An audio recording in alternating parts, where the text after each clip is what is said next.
A very good evening to you on this 10th day of April 2023. Happy Easter holiday to you. Bet it's coming to an end. Us here at KUTV, we have been up and about to bring you up to speed with all that in center stage in the country. Let's take a look at our highlights tonight.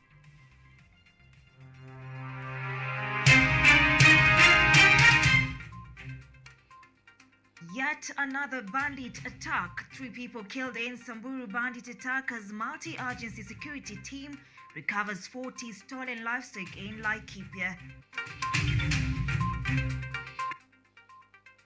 Kakamega County government donate beddings after fire raised down St. Peter's and Kivayo schools. 6 students have so far been arrested over Kivayo boys' dome fire. New terms of reconciliation emerge as President Ruto is expected to select his parliamentary team tomorrow to hold talks with the opposition. And the civil servants to brace themselves for salary delay as the country battles high cost of living.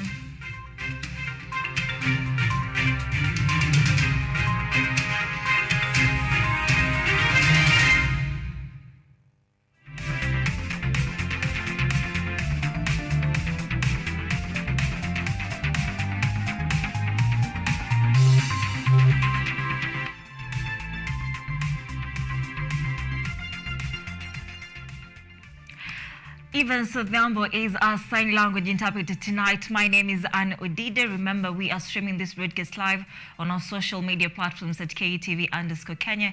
Keep in mind that today is Money Monday. We will be talking about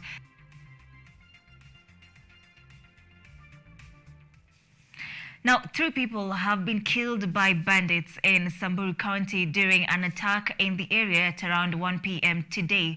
1 person is reported to have been killed at Morijo area and 2 were killed at Lorian area.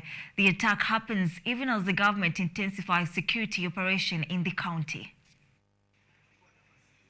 Samburu has currently been on the hit by banditry attacks, an event which has caused fear among the citizens as the bandits attacks continue rising, leading to loss of lives as well as livestock. As Kenyans celebrate Easter holiday, residents of Samburu County are mourning the death of their relatives and friends. Earlier today, 3 people were killed and their bodies moved to Samburu County Hospital morgue. Christopher Lekalepi, who is a Samburu peace elder, blamed the government for not doing enough, saying that since the operation started, many lives have been lost in the hands of bandits. Nataka kusema kwamba tumepoteza watu wengi tangu operation itangazwe.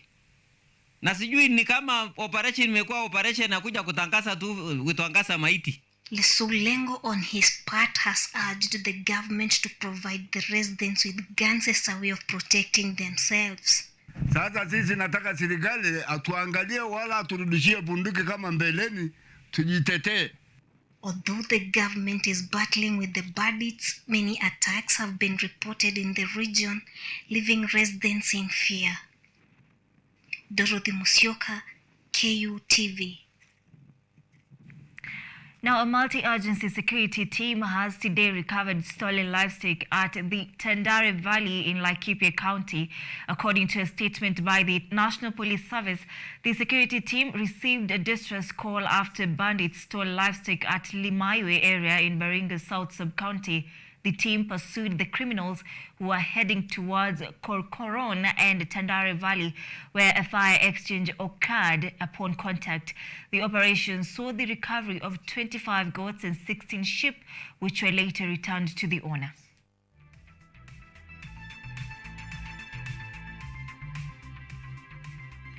Following 2 fire incidents that razed down dormitories at St. Peter's Boys and Kivayo Boys High School in Kakamega County, destroying hundreds of property, leaders led by Kakamega Deputy Governor Ayub Savula visited St. Peter's Boys High School to offer donations to the affected students. Fortunately, students went unharmed, and as Ruth Wanjiru reports, 6 students have so far been arrested in connection to the fire tragedy.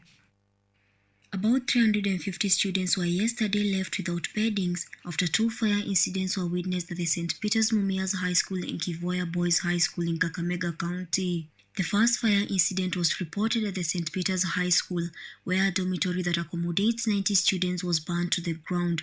According to the school's principal, Mr. Crispinus Owino, the affected students lost their beddings as well as personal effects. In addition, Mr. Crispinus thanked the Kakamega County government for acting swiftly and putting out the fire, as well as donating beddings for the affected students. To the dormitory, we found out that the dormitory was on fire, and all the students' property were destroyed.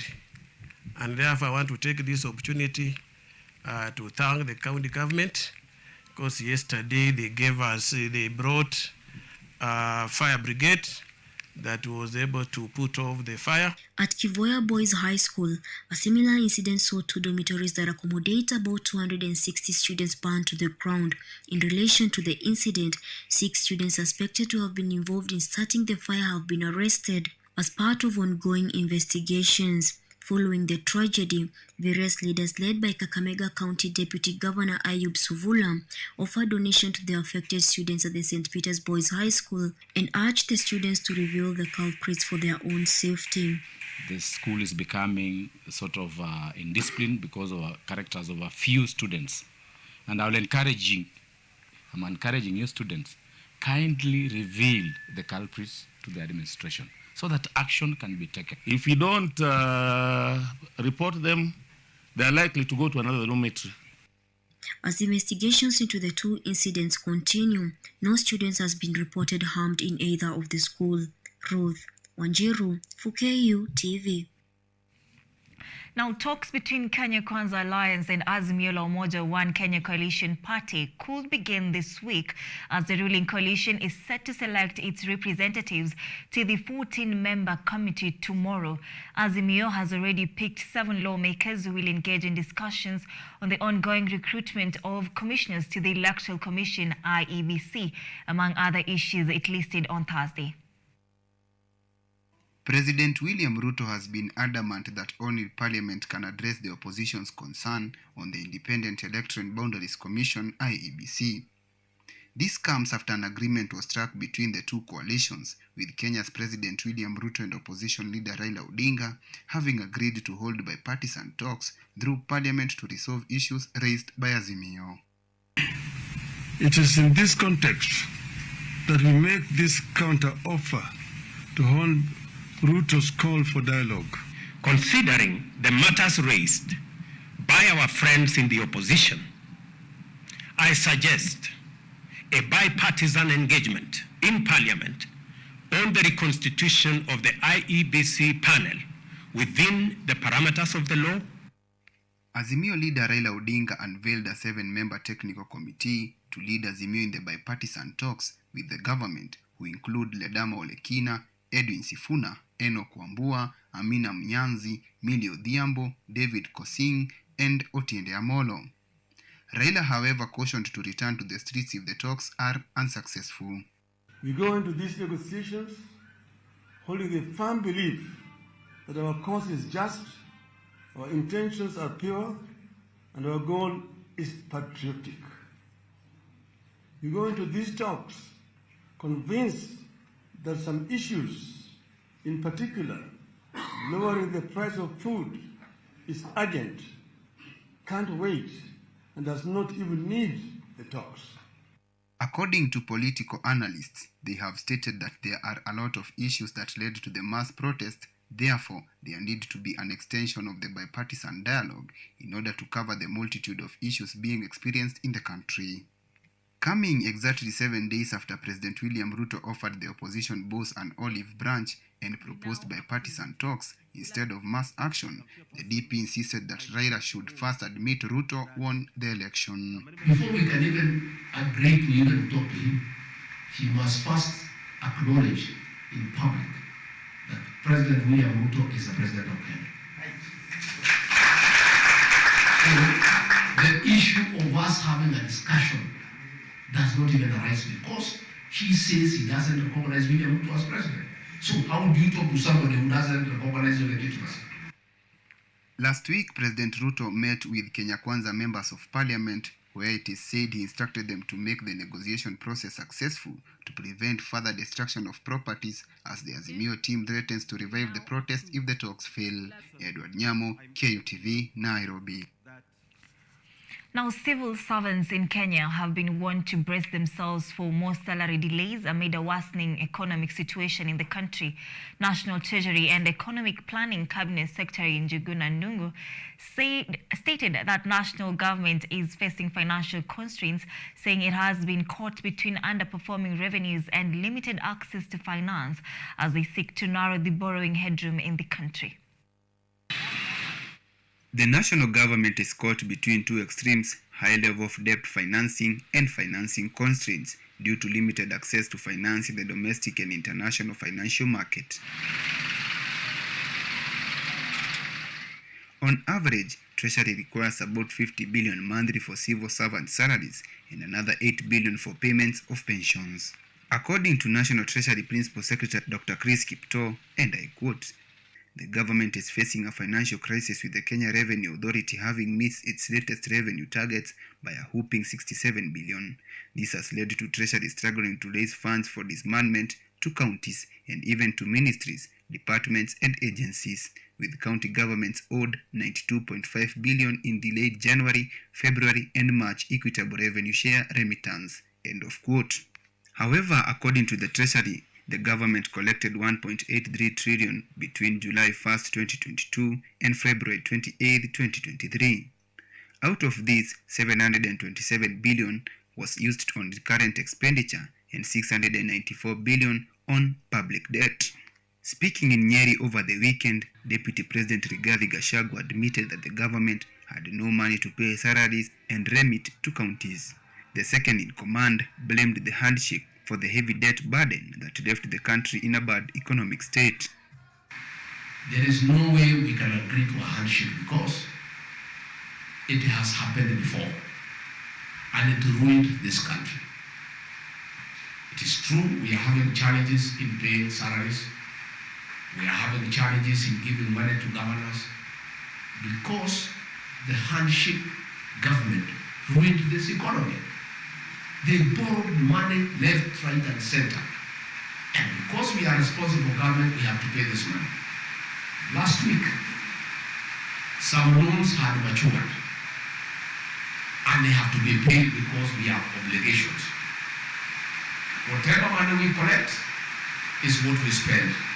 So what we have collected the last 2 weeks was sufficient to pay the loans we paid. What we are collecting this week will pay the salaries and other requirements. Although KRA has not released collection figures for the last few months, it has indicated that tax collection has not grown into tandem with targets. This could be partly attributed to the leadership changes that have taken place at the institution since the new administration came to power. Edward Nyamo, KUTV. Thank you so much, Edward Nyamo, for those back-to-back powerful reports. Allow us to take a very fast short break at this point. You're coming back with an interview on the future of work in Kenya, so stay tuned.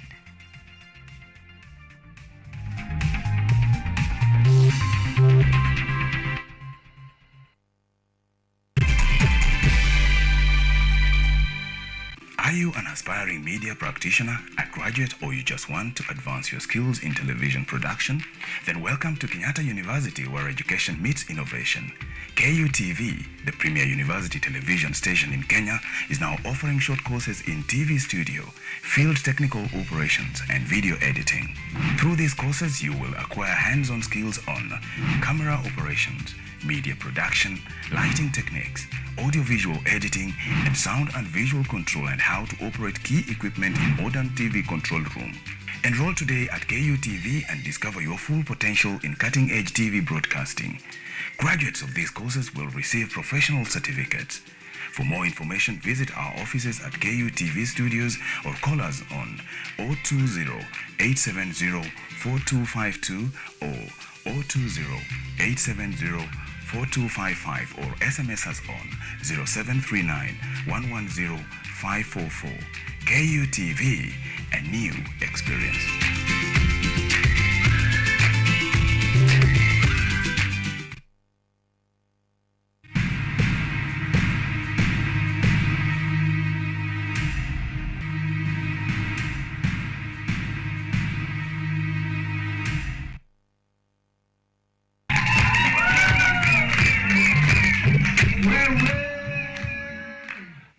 best way to raise autism awareness and end stigma is to show the world the amazing gifts, achievements, and talents of those on the spectrum and what they can do to add value to society when given the support they need in form of services, education, and acceptance.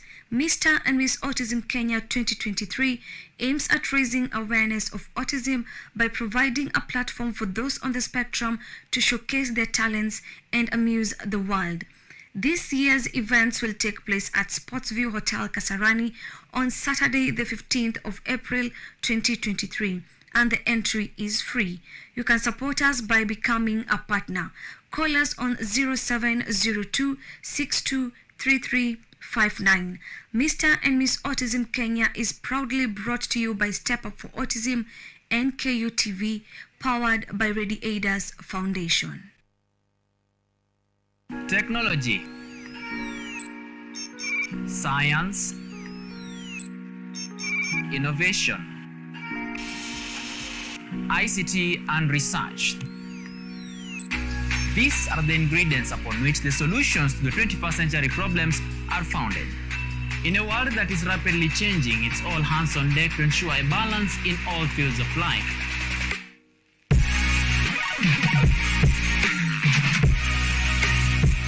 Women, young and old, are also in the front line, breaking the glass ceiling, becoming thought leaders in the larger tech space.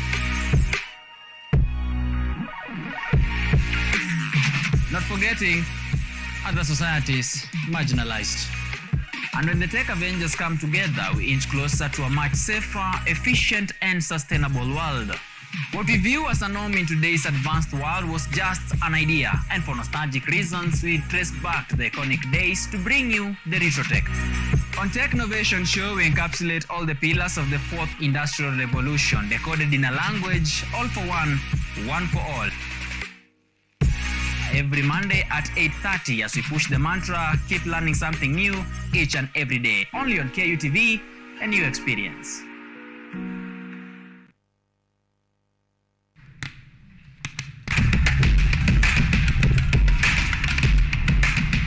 Access to knowledge. Solution to unanswered questions.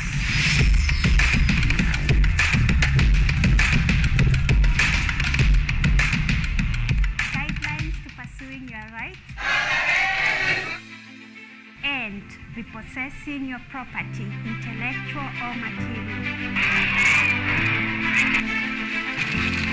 This and more, only on Law Matters.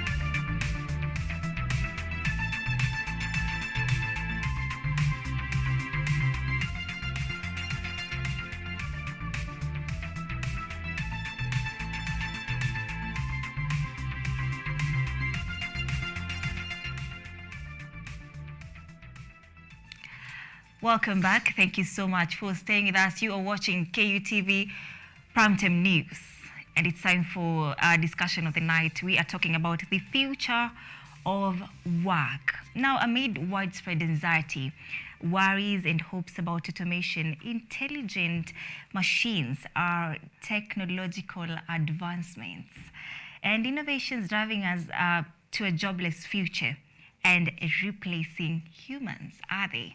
So tonight in studio, I am joined by Kennedy Wangari, a data scientist at UNEP. Karibu sana to studio, Kennedy. Thank you so much for having me. I'm glad and happy to be here. Yes, glad to see you again. So, Kennedy, our topic of the night, discussion of the night, is the future of work, reinventing productivity with AI. Let's just start from the bottom line.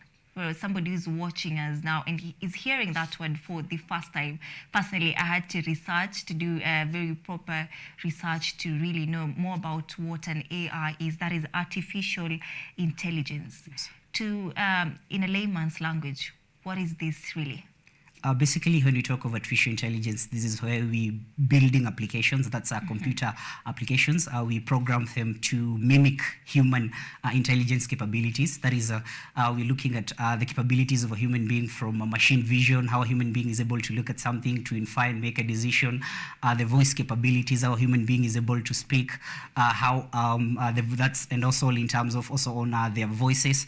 So we're looking at incorporating these human intelligence capabilities into an application that we're going to code either into a web application or to a mobile application that will help either a business or an organization to make data-driven decision making. So in a layman's term, it's basically coding an application, infusing or sort of integrating human visual capabilities from how we process our audio, how we speak, how we see things, how we make decisions, and incorporating that in an application to help you in making better data-driven decisions. Yes. Now, I understand that the AI is a sort of an innovation, right? What is the impact of the innovation? What is the impact of innovation on employment? The impact of AI, to be precise. Oh, great. When we talk of emerging technologies, there are a lot of technologies. We're currently hearing of blockchain.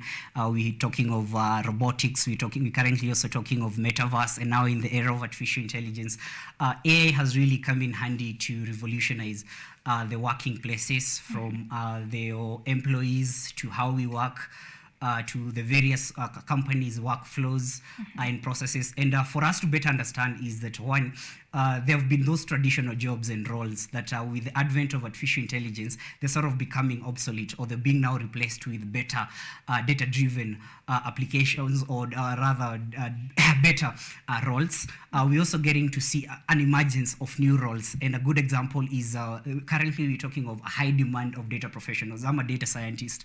And also there's quite a high demand of data, not just data-related roles that are being created, but also digital technologies, because all these applications from artificial intelligence, they're all leveraging the digital space. So, so in terms of jobs, we're getting to see new jobs coming up, high demand for these jobs, and also on that point, there's high demand for us to upskill ourselves so that we can be able to leverage on these technologies. So it's forcing employees to really get to learn these emerging technologies. In this case now, let's say maybe if it's a HR, to learn more about HR analytics. And also we're getting to see more people getting to change jobs, because now with the changes of new jobs coming up and traditional roles getting redefined, you're getting to even meet a marketer switching to marketing analytics, being a data-related role.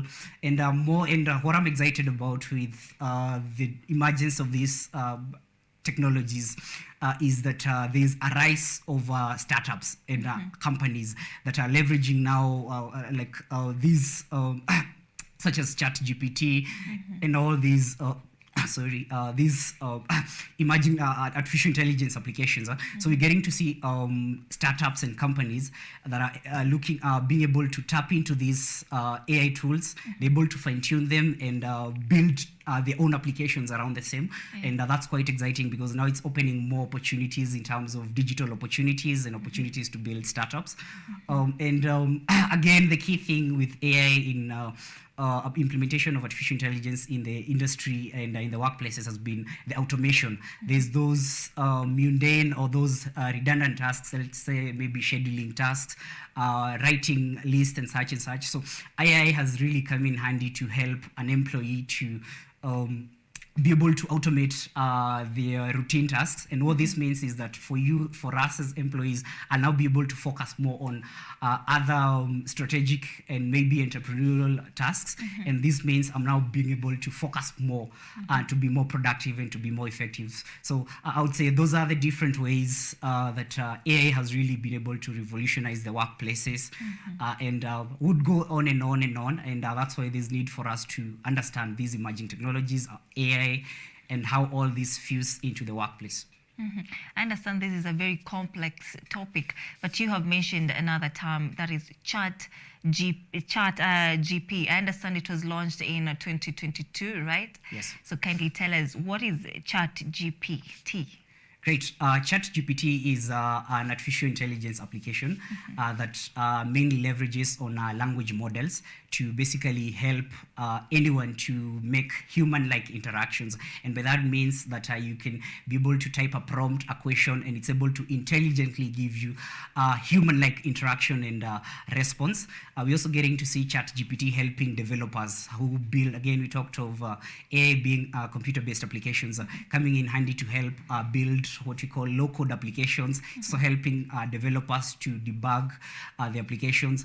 And then also the company that has built ChatGPT goes by the name OpenAI. They also have another application by the name Dela 2 that's coming in to help in terms of generating images. So we would look at ChatGPT as setting the base when we talk of the future of work, the future of how we're leveraging artificial intelligence from being able to solve our day-to-day task. You ask a question, it's able to interact with you like a normal human being would, to also helping developers and also being able to help us solve our problems in a more human way. Yes. But isn't it risky for somebody now who, let me just ask it, is it coming for my office job? Should I be scared? If you're saying it can do anything that a human being can do, it's risky. Great. That's a great question. And also it's a huge concern to most of us in the white-collar jobs that as we're innovating in the artificial intelligence space, as we're solving problems in the different fields and sectors, is AI coming in to replace our work. But I look at it as AI coming in to complement the human beings, and this is now what's bringing the rise of augmented intelligence. And what this means is that we'll now be able to pair human beings with artificial intelligence and to work together. And this is because artificial intelligence on its own, it will be able to help you make informed data-driven processes. But the one limitation with AI is that it doesn't have its own abstractive human general intelligence, like to know what's true or false. It only makes decision based on the data that's been fed to. So there's been that need to ensure that AI complements the work of the employees. So we are yet to get to a level where we have what we call artificial superintelligence, whereby now AI takes control over human beings. For now, we're still at a level where artificial intelligence and human beings are complementing each other, so that human beings can now be able to work smarter. They'll be more effective in their work, and they will also at the same time be able to monitor, because again we need the human element with the human skills to monitor what the output from these machine learning models, artificial intelligence applications. So we are yet to get there in terms of human AI replacing human beings, but for now we're walking at the journey of augmented intelligence, whereby we're pairing artificial intelligence applications and human beings to ensure that we're able to be more effective in our work smarter and faster. How is Kenya doing in discovering or redirecting to AI? Great. That's a great question. As a country, we've made great strides. One is in terms of investment in research and development. And I'm excited because in May this year, we'll be having the government launch the Kenya National Center for Research in Robotics and Artificial Intelligence. And what this means, this will be an institute body that will just focus mainly on research and development on these emerging technologies. So that's a great stride to ensure that as Kenyans, we're able to focus more on research and development and understand more to these emerging technologies. Another exciting stride that we've made as a country is to ensure that we have enforced regulations and policies around how data is processed, data is collected in Kenya, and the Office of the Data Commissioner is really doing a great job. We have a draft on a national data regulation plan in place. We also have the Data Protection Act, and all these, I would say, the great legislation processes that are pointing towards Kenya understanding that AI is here with us, and how do we regulate. More to that, we're seeing a lot of AI education training programs. We're also seeing now the awareness of people, a lot of programs coming up, let's say maybe at Strathmore, at JKUAT and other universities. They're now bringing up AI-based programs so that we can all be able now to upskill ourselves. And it's quite an exciting time to see from the government side, from also the general public side, that we're also taking up these opportunities. And I believe it's great steps in the right direction. All right, I understand that also with the invention of AI and machines, there's a lot of tension in the job market. A case in point, 6 months ago, the Kericho tea farm, Chebon Tea Estate in Kericho, was burnt down. 10 machines were burnt down. So what can be done to assure these people that they will still have their jobs with these machines still in the picture? Great. It's quite a huge concern to have. And again, this also points from the point of the anxiety and the worries vis-a-vis also the hopes with all these emerging technologies. And that's why there's need to, one, to create that awareness to almost everyone within the country, to create that awareness that we are living in a digital era, we have these emerging technologies. These are their limitations, these are their capabilities, and to also make sure that our people understand that these tools, these applications, and also artificial intelligence is not coming to replace us. It's not coming to make us redundant. It's not coming in to displace us from our jobs, but to make our work more effective, more easier. And also to understand for us, we have a role to play. That is keeping up with the technologies to ensure that we're able to learn, we're able to gain the skills, so that again we're able to thrive, because this is where the future is pointing to. So if you don't really want us to be obsolete, then there'll be need for us to play our role, that is upskill ourselves as the general public in the different areas, and how AI infuses, let's say maybe if it's in HR, if it's in automobile, if it's in farming, and all that will help us to have less anxiety and worries, and to be able to adopt artificial intelligence. And I think this is also points to the challenge the government has had when it comes to adoption of and the internet penetration into the remote villages in Kenya. Currently, we just have statistically about 40% adoption. So creating that awareness will greatly help people to adopt, to learn how to live with AI, and also to leverage their creativity to innovate more with these tools. So, now, as a data scientist, you are so vocal about creating awareness. What have you done so far in your team of data scientists? Oh, great. Besides my day-to-day job as a data scientist, I'm a technology community builder with a deeplearning.ai, but specifically focusing in Africa. So we're mainly helping to provide training and educational resources, again, all towards building a modern workforce that's skilled in artificial intelligence. And I'm excited and happy to know that for the last 3 years working with deeplearning.ai, we've been able to power about 7,000 Kenyans with free 1-year data scholarship in partnership with Data Camp. It's an online data literacy training boot camp and programs. So we've been able to impact over 6,000 Kenyans to learn for free, to get free data scholarships, to help them build the in-demand skills. And above and beyond, I also create and share data-related content online, be it on LinkedIn and Twitter, with over, I think now 60,000 followers. And more and above, I'm actively involved with the developer communities and also search platforms on mainstream media to basically create that awareness, to help our people be able to catch up with the pace in the digital space, and also providing them with resources. I've been privileged to get access to work with big tech companies. I've been privileged to get access to tech resources. So for me, it's always an opportunity to give back to the community. And we hope to impact more over 4,000 this year, to get at least a target of 10,000, and to ensure people are educated, they have the right knowledge, they also have the right skills, so that they can innovate and build AI applications and help solve many problems. Yes. Right. Now, let's assume these machines take over the job space, the workspace, and replace humans. Isn't it really, the country, isn't it losing its revenue collection and the money that is coming in for a country's revenue? I would say from our research, we found that most of the successful companies right now, they're leveraging on artificial intelligence, be it even at government level, at company level.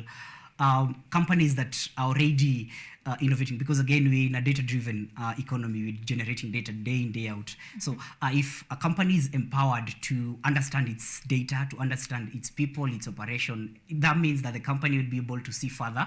It will be able to anticipate, and the same again applies to the government. It will be able to anticipate the future. That means it's able to plan for its people. It's able to mitigate if there are challenges, if there are disasters. It will be able to plan for that. And above all, it will be able to innovate smarter for its people. And if it's like in the government setting, there are a lot of social and political, socio-economic challenges that can really be solved in data-driven ways by having artificial intelligence applications.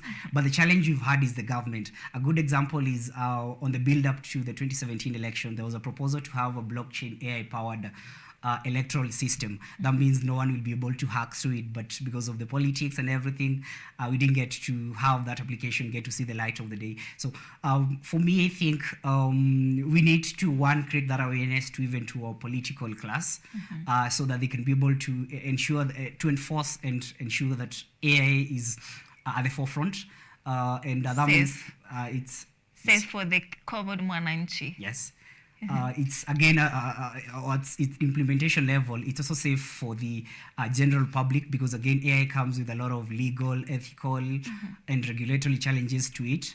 But again, once we create that awareness, we have the government really supporting these data-driven applications and implementation of AI, then we'll be, we'll be ready in the future, because again, the future is AI-powered, and we'll be able to not just generate more revenue, but we'll be able to see further, we'll be able to plan for people, we'll be able to anticipate better, we'll be able to innovate smarter, and a lot more benefit that comes with AI. So there's need to ensure that there's support from state factors, and to also show them that this is the impact. And a good example is we've had the Bomayangu platform that was launched by the ministry to mainly help in affordable housing. It has really come in handy to even give the government a good case example of how, if we implement artificial intelligence efficiently, how it would really help us address some of the systemic problems we've had, and also around affordable housing and the allocation of the houses. So I think for me,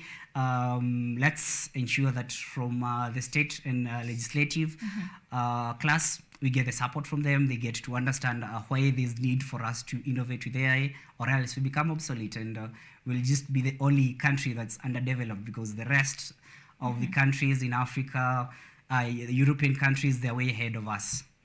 All right. Now, as we wind up, you have mentioned that AI is future-powered.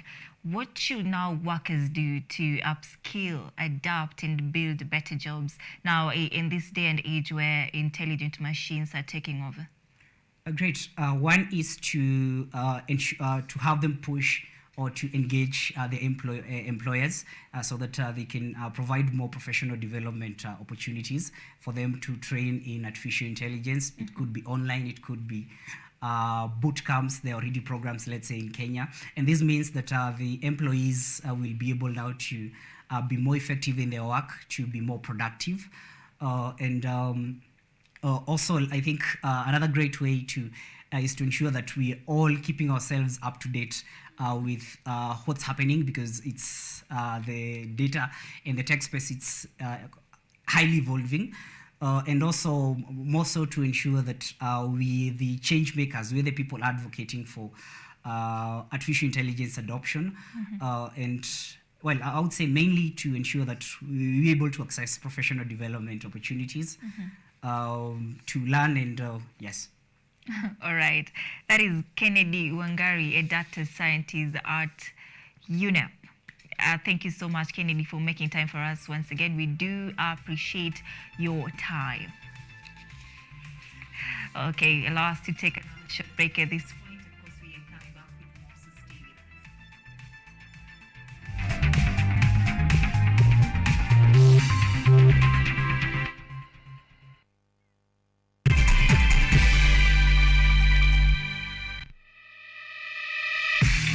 What's up, fashionistas?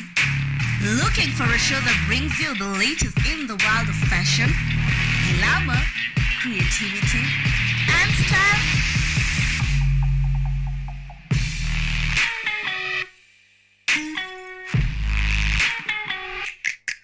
Fashion Diaries got you sorted. started as we explore street fashion, modeling, runways, red carpet events, and so much more. Catch me, Ashley Asachi, as we unlock the greatest fashion events. Keep it locked.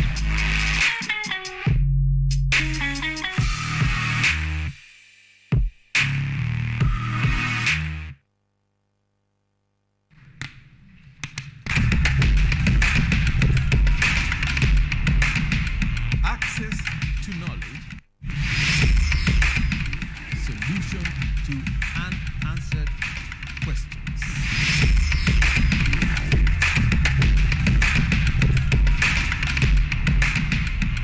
Guidelines to pursuing your rights and repossessing your property, intellectual or material. This and more only on Law Matters.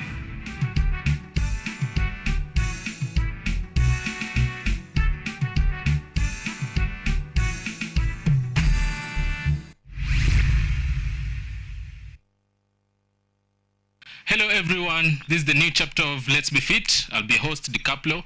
I'm here to give you various workouts. I'll be having different trainers. We'll have Zumba classes, we'll have aerobics classes, we'll have box exercise, we'll have kata box, just name them.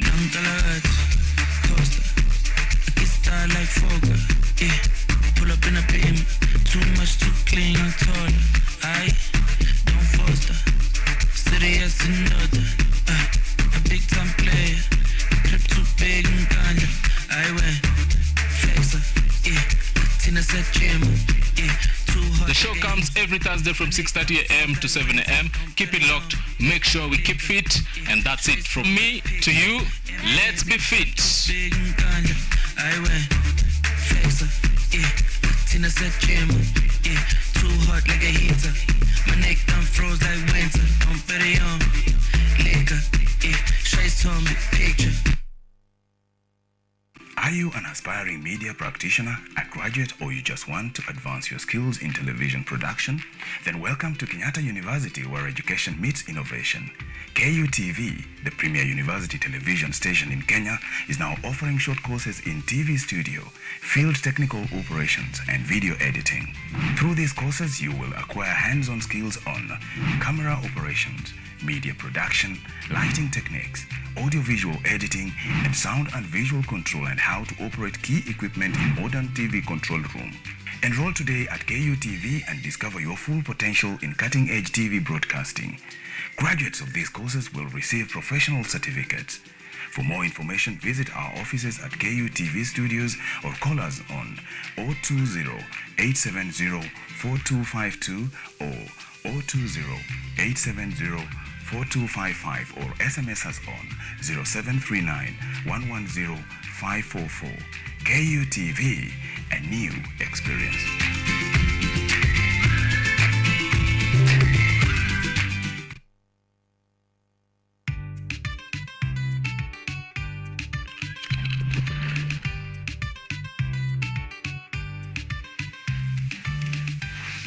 Hello everybody! I'm Nena. And I'm Gigi. Welcome to Engine Season 2! The place to find out about the world we live in and the creatures that we share our planet with. Join us on the most exciting adventures across the African continent. See breathtaking wildlife, stunning landscapes, and out of this world technologies.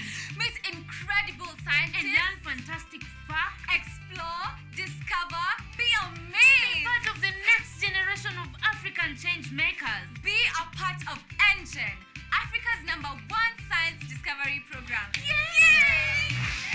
We're learning every day. Let's go! Engine leads the way.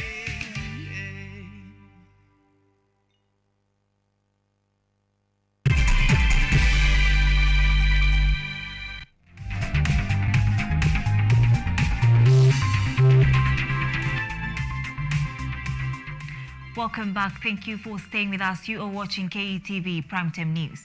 Now, Nairobi Governor Johnson Sakaja has today led the county in celebrating Easter in a choral festival held at Kenyatta International Convention Center, KICC. Sakaja called upon unity among Nairobi County residents. The governor also said that he is working with the Ministry of Trade and Investments to establish an innovation center in the county.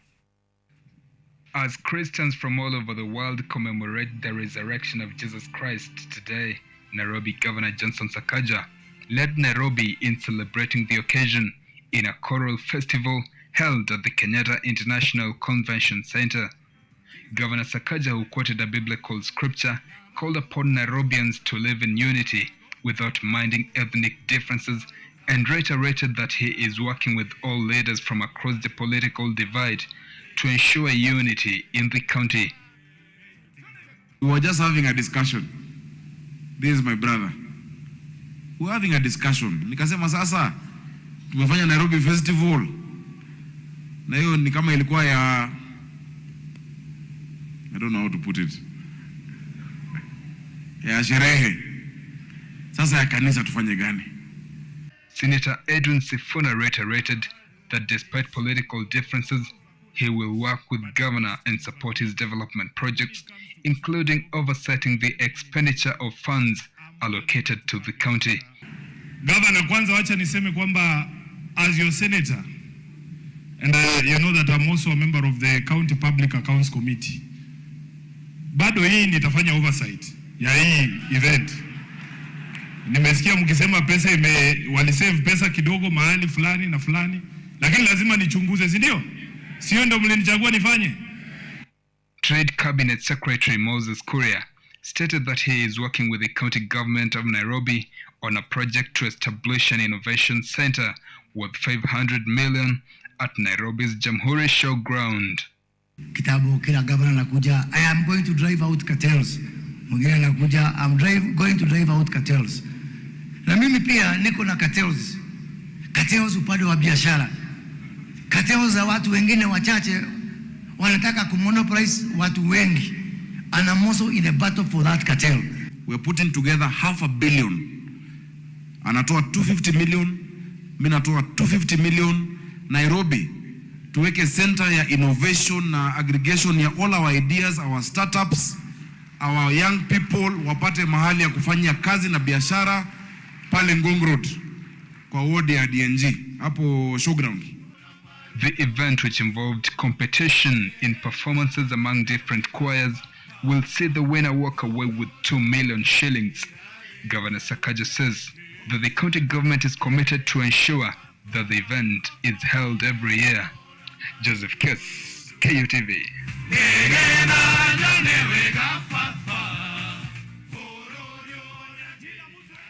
All right, elsewhere, Bomet County government has received 12,000 doses of rabies and 20,000 doses of anthrax following the recent report of cases in the county. Bomet County Governor Hilary Barchok says the vaccination will be done jointly between the county government of Bomet and Kenya Red Cross Society Bomet branch. While dispatching the doses to sub-county veterinary officers, Bomet County Professor Hilary Barchok noted the rising cases of rabies and anthrax in Sotik and Bomet East sub-county, with over 3,000 people getting vaccinated. The governor said that the county government targets to increase the number. The governor has also noted that the stray dogs which are yet to be caught will be kept away so as to prevent them from biting people. In the last 1 year, 179 rabies cases were reported across the county, with the highest number of cases being reported between the month of October 2022 and January 2023. The most recent cases were reported last Friday, that is on 7th April 2023. He says that several residents are receiving treatment at Losinga County Referral Hospital and that one person has already succumbed to an illness which resulted from being bitten by a dog. Barchok has called upon Bomet residents to take precautions since the dogs are many in the area. Among the priority hazards in the county includes anthrax and rabies. Farming Systems Kenya is also partnering with the county in controlling animal diseases. In the past rabies vaccination exercise, Farming Systems Kenya supported county with over 20,000 rabies vaccination certificates and are in the process of printing certificates for the upcoming exercise. Hillary also noted foot and mouth disease, Rift Valley fever, rabies, skin disease, and East Coast fever as some of the notifiable diseases that are being experienced in Bomet County. Joy Minor, KUTV, Nairobi.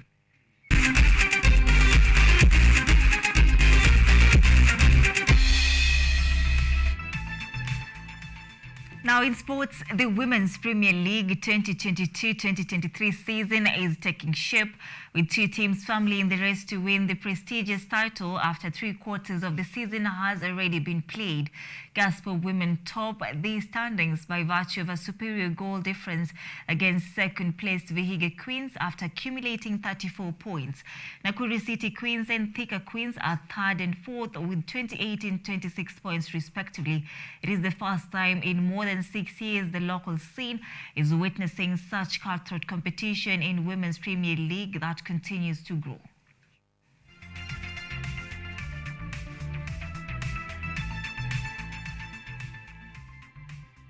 That threatened Shujaa have been placed in a tricky pool for the Toulouse Sevens scheduled for 12th to 18th May next month in France.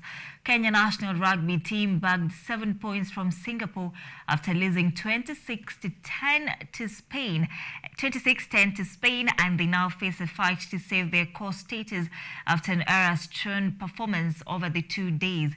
Damian McGrath's side have 37 points and sit 13th on the log. Spain are 12th with 48 points, while Uruguay, who reached the main cup quarters at Shujaa's expense, have 49 points to rank 11th.